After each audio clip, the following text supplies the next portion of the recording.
নিম্নচাপের জেরে টানা বৃষ্টিতে প্লাবিত হলদিয়া, ত্রাণে তৎপর প্রশাসন। খোলা হলো 24 ঘন্টার কন্ট্রোল রুম। দক্ষিণ পশ্চিম এবং সংলগ্ন পশ্চিম মধ্য বঙ্গোপসাগরে ঘনীভূত নিম্নচাপের জেরে অবিভক্ত মেদিনীপুর জেলা জুড়ে শুরু হয়েছে অবিরাম ভারী বৃষ্টিপাত। টানা বৃষ্টির ফলে শিল্প শহর হলদিয়া সহ সংলগ্ন একাধিক এলাকায় সৃষ্টি হয়েছে গভীর বন্যা পরিস্থিতি। জলমগ্ন হয়ে পড়েছে বিস্তীর্ণ নিচু এলাকা। ব্যাহত স্বাভাবিক জনজীবন পরিস্থিতি মোকাবিলা এবং দুর্গত মানুষদের কাছে দ্রুত পরিষেবা পৌঁছে দিতে জেলা প্রশাসন এবং হলদিয়া পুরসভার পক্ষ থেকে 24 ঘন্টার কন্ট্রোল রুম চালু করা হয়েছে। দুর্যোগে ক্ষতিগ্রস্তদের দ্রুত নিরাপদ আশ্রয়ে সরিয়ে নিয়ে যেতে শহর জুড়ে ইতিমধ্যেই গড়ে তোলা হয়েছে 27টি ত্রাণ শিবির। উদ্ধার কাজে গতি আনতে হলদিয়ার পৌঁছেছে জাতীয় বিপর্যয় মোকাবিলা বাহিনীর বিশেষ দল।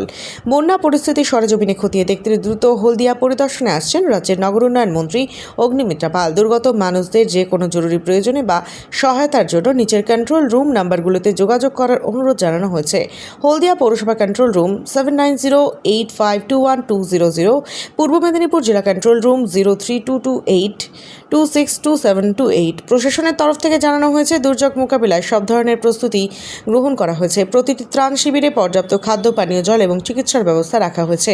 পরিস্থিতি সম্পূর্ণ নিয়ন্ত্রণে না আসা পর্যন্ত কন্ট্রোল রুম নিরবচ্ছিন্নভাবে কাজ চালিয়ে যাবে।